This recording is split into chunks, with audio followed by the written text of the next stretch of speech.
Hindi ako takot sa tao. Hindi ako nasaktan noon. Wala akong pinagdadalamhating nakaraan na nagtulak sa akin sa pag-iisa. Pero sa tuwing susabak ako sa gitna ng ingay, sa gitna ng mga halakhakan at siksikan, para akong isang halamang nabunot sa lupa. Unti-unting nalalanta, nauubusan ng hangin.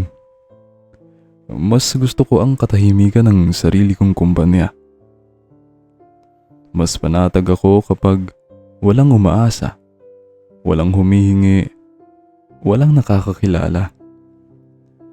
Tinanggap ko na ganito na ako. Si Miguel, 25, lonely. Hanggang sa isang pabrikang kape sa isang islang hindi ko pa napupuntahan, may isang lalaking tumingin sa akin na para bang nahanap na niya ang matagal nang nawawala sa kanya. Ako si Miguel, 25 taong gulang. Mahilig akong mag-isa. Hindi dahil sa galit ako sa tao. Hindi dahil may trauma ako. Hindi ko rin alam kung bakit. Basta kapag masyadong maraming tao, parang nauubusan ako ng hangin. Parang kailangan kong umatras. Parang mas safe kapag mag-isa. Wala akong kaibigan. Well, walang close. May mga kakilala, may mga katrabaho, pero hanggang doon lang. Hindi ako yung tipong nagyayaya ng inuman o sumasama sa mga gala. Hindi ako yung nagkukwento ng problema. Mas okay ako sa tahimik. Mas komportable ako sa distansya. Discreet bisexual ako. Pero walang kahit sinong nakakaalam. Ayaw ko ring i-acknowledge yung totoong pagkatao ko dahil natatakot ako na mahusgahan at pagtawanan. Isang araw, sobrang bored ako. Sawang-sawa na ako sa routine. Bigla na lang akong nag-book ng random trip sa El Nido, Palawan. 2 linggo ako doon. Ganon ako ka-impulsive. Magbubook na lang ng trip o bibili ng kung ano-ano. Since nag-work ako remotely, wala akong kailangang pagpaalaman. Walang boss na mag-a-approve ng leave. Basta may internet, kaya kong dalhin ang trabaho ko kahit saan. Pagdating ko sa El Nido, ramdam agad yung ibang hangin. Mas mabagal, mas tahimik, mas konti ang tao kumpara sa city. Nag-check-in ako sa hotel. Iniwan ang gamit, tapos lumabas agad para maglakad-lakad. Maliit lang ang El Nido town proper. Ilang kanto lang. Paikot-ikot na. May mga souvenir shops, tour agencies, mga foreigner na naglalakad, mga tricycle na pabalik-balik. After 30 minutes, parang wala na akong mapuntahan. So, naupo ako sa isang maliit na coffee shop malapit sa main road. Cozy lang, may aircon, may saksakan. Perfect para magpanggap na productive. Umorder ako ng isang iced americano. Binuksan ang laptop.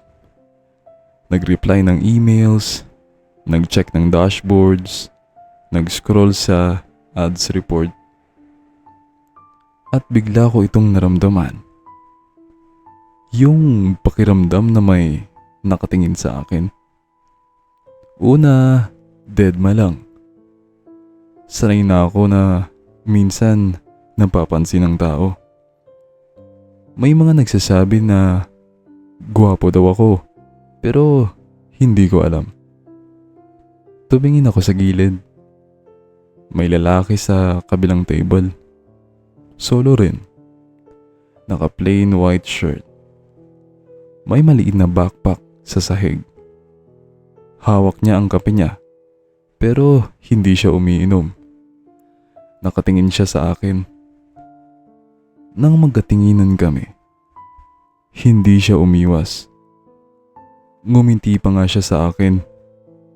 Ako yung unang umiwas. Nailang ako bigla.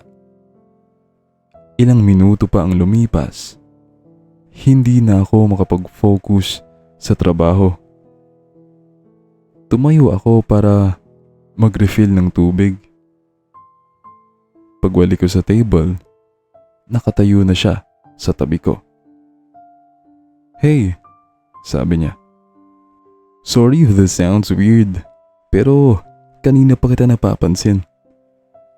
Napatigil ako. Sanay akong umiwas sa ganitong sitwasyon. Usually, short answers lang hanggang sumuko yung kausap. Pero this time, hindi ko agad ginawa. Ayokong supladuhan siya. "Bakit mo ako tinitingnan?" Tanong ko. Naka-poker face pa rin. "You just look interestingly alone." Parang nakuha niya yung atensyon ko sa isang sentence lang. "I'm Ethan," sabi niya, at inabot ang kamay niya sa akin. Tiningnan ko siya ng ilang segundo. Matangkad siya, chinito, yung tipong singkit, pero malinaw tumingin. Sobrang defined ng jawline niya. Kinuha ko ang kamay niya. "Ako si Miguel." Lumipat si Ethan sa table ko. Magkatabi na kaming dalawa. Hindi siya nagtanong agad ng personal stuff. Hindi niya tinanong kung may girlfriend ako o kung taga saan ako. Ang una niyang tinanong, "Anong ginagawa mo dyan?" Nag-usap kami tungkol sa remote work, sa pagta-travel, sa kung ano-ano pa. Nasabi ko rin na taga Maynila ako at nagbabakasyon lang saglit. Ang gaan niyang kausap. Parang ibang tao ako kapag kasama ko siya. Minsan, hindi ko mapigilan na mapatingin sa kanya kasi ang gwapo niya. Hindi yung gwapong alam na alam niyang gwapo siya. Natural lang. Nakasando lang siya nung araw na yun. Pero kitang-kita ko yung balikat niyang malapad, yung braso niyang may linya. Ilang oras din kaming nagtambay sa coffee shop. Nagkwentuhan hanggang sa yayain niya ako sa hotel niya. Pagpasok namin sa kwarto niya, biglang nagbago ang hangin. Mas tahimik, mas pribado. Umupo ako sa gilid ng kama habang siya ay nakatayo sa harapan ko. Anong gusto mong gawin?" Tanong niya. "Hindi ko alam," sagot ko. Tapos bigla niya akong hinalikan. Ang lambot ng labi niya. Hindi ako umatras agad. Hindi dahil gusto ko, kundi dahil nagulat ako. Pero makalipas ang ilang segundo, tinulak ko siya.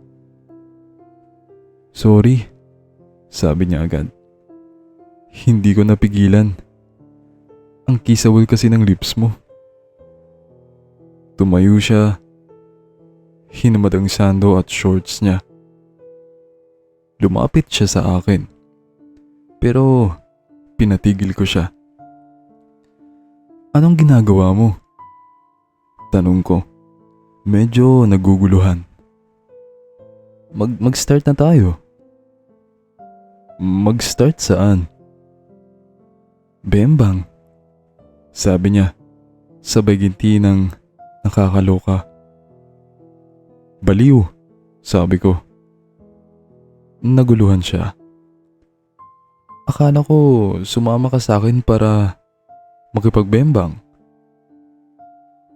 Doon ko naramdaman yung hiya na parang umakyat mula leeg hanggang tenga ko. Hindi, sabi ko. I'm trying to make friends. Natawa ko sa sarili ko. Hindi ko alam na may ganoong unspoken rule pala. Akala niya sumama ako sa kanya para sa ganun. Tapos nag-explain ako na wala pa akong experience sa kapwa ko lalaki. Hindi ko alam yung mga ganun. Hindi ko alam na kapag sumama ka pala sa isang tao sa place nila, bembang na pala ang ibig sabihin nun? First kiss ko yun, sabi ko. Nanlaki ang mga mata niya. Tapos, bigla siyang humalakhak. Yung tawang hindi makapaniwala. Hindi pang-aasar. Shock na may halong amusement. Miguel, 25 ka na tapos first kiss mo yun? Alam ko, hindi ko priority yun. So, ibig sabihin, wala ka pang nakahalik kahit babae o lalaki? Wala pa. Pero ngayon meron na. Ikaw, kinuha mo yung first kiss ko na dapat sa magiging first jowa ko. Umupo kaming dalawa sa kama, pero may distansya. Parang mas naging maingat na siya. I'm sorry, hindi ko alam, sabi niya. Okay lang. Alam mo, hindi automatic na kapag sumama ka sa place ng isang lalaki ay may mangyayari. I just assumed. That's on me. Tumingin ako sa kanya. Sa unang pagkakataon, wala na yung lokong ngiti. Mas totoo yung mukha niya ngayon. I thought you wanted it, sabi niya. The way you were looking at me. Napakagat ako sa labi. I was just curious. Curious? Oo. Pero hindi ko alam kung anong gagawin sa curiosity na yun. Do you like men? Tanong niya. I don't know. I think so. Pero hindi ko pa inaalaw yung sarili ko na isipin yun. Tumango siya. Parang naiintindihan niya. Pero Miguel, sabi niya, don't pretend you didn't feel anything. Hindi ko siya nasagot kasi naramdaman ko yung init nung hinalikan niya ako. Yung bilis ng tibok ng puso ko, yung biglang tigas ng katawan ko, at yung totoo, hindi ako umatras. Sinamahan ako ni Ethan sa buong 2 linggo kong stay sa El Nido. Originally, 1 linggo lang siya. Pero nung nakita niyang mag-isa ko at gusto kong mag-explore, nag-extend din siya. Working remotely din siya, kaya okay lang sa schedule niya. Lahat ng tours at islands sa El Nido, pinuntahan namin.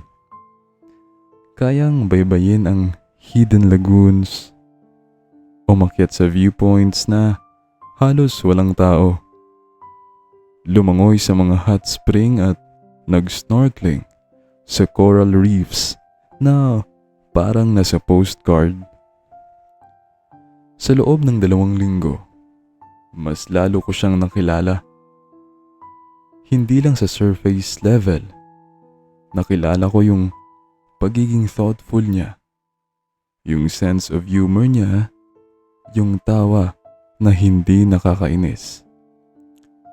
Bago kami bumalik ng Maynila, hindi ko na napigilan ang sarili ko. May nangyari sa amin. Nagbembang kami. Pumayag ako. Ang sarap pala sa feeling.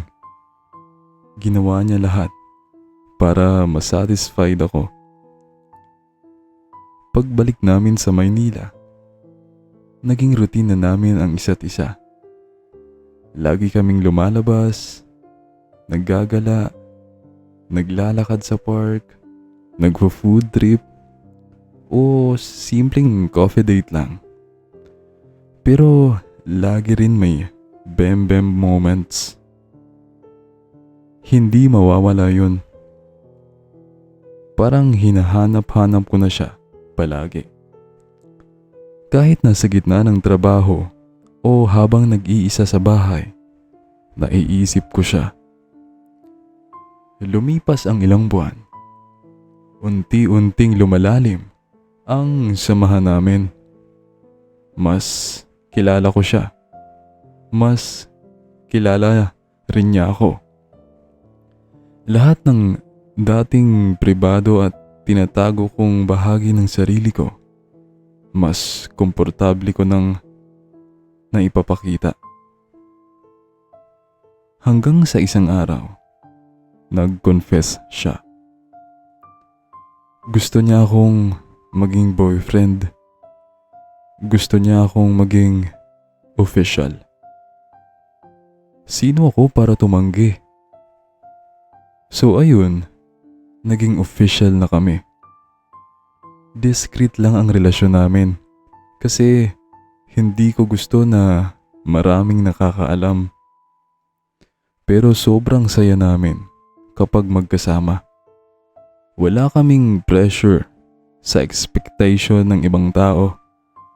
Ang importante, masaya kami sa isa't isa. Ganito pala ang feeling ng in love. Ang sarap, ang saya.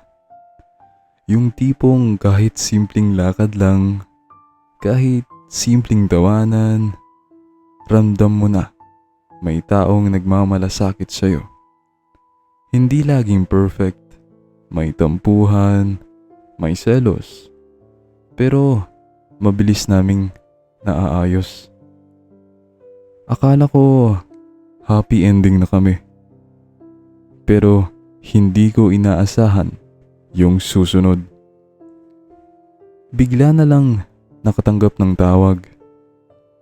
Sa kabilang linya, iyak ng iyak ang boses ng isang babae. Miguel, pinapapunta ka ni Ethan dito. Yung mama pala ni Ethan. Anong nangyari, tita? Tanong ko. Kinakabahan na ako. Naaksidente siya sa motor. Please, kailangan ka niya.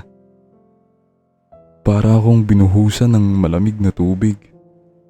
Ang buong katawan ko nanginginig. Agad akong nagmadali. Iniwan ang lahat. Tumakbo sa kotse. Ang isip ko, puro si Ethan lang. Ang puso ko, puro takot. Pagdating ko sa hospital, huli na. Nasa morgue na ang katawan niya. Hindi ko alam kung anong nangyari sa akin. Bigla akong napaupo sa sahig ng koridor. Hawak ko ang ulo ko. Umiyak ako ng tahimik. Parang huminto ang mundo. Parang nawala ng hangin ang paligid. Parang lahat ng kulay at tunog wala na. Si Ethan ko. Yung Ethan na nagpasaya sa buhay ko. Yung Ethan na nagbigay sa akin ng lakas, na maging totoo sa sarili ko. Wala na. Hawak ko ang malamig niyang katawan sa morgue. Niyakap ko siya ng mahigpit. Para bang sa init ng yakap ko, maibabalik ko siya. Ethan, gising ka na. Please, gising ka na. Paulit-ulit. Halos pabulong. Pero wala na. Walang sagot. Walang paggalaw. 2 taon na mula nang mawala si Ethan. Pero para sa akin, parang kahapon lang. May mga araw na kaya kong mag-function. Nakakapagtrabaho. Nakakatawa pa nga minsan. Nakakalabas. Pero may mga gabi na bigla na lang bumabalik lahat. Yung sakit, yung pagkawala. Yung tanong na bakit siya pa? Pero alam kong ayaw niya akong makita na ganito. Kaya susubukan ko. Hindi para kalimutan siya, kundi para buhayin ang sarili ko. Para sa kanya at para sa natitirang mga piraso ng puso ko na kanya pa rin hanggang ngayon. Hanggang dito na lang at maraming salamat sa pagbasa sa aking kwento at karanasan sa buhay. Lubos na gumagalang at nagpapasalamat, Miguel.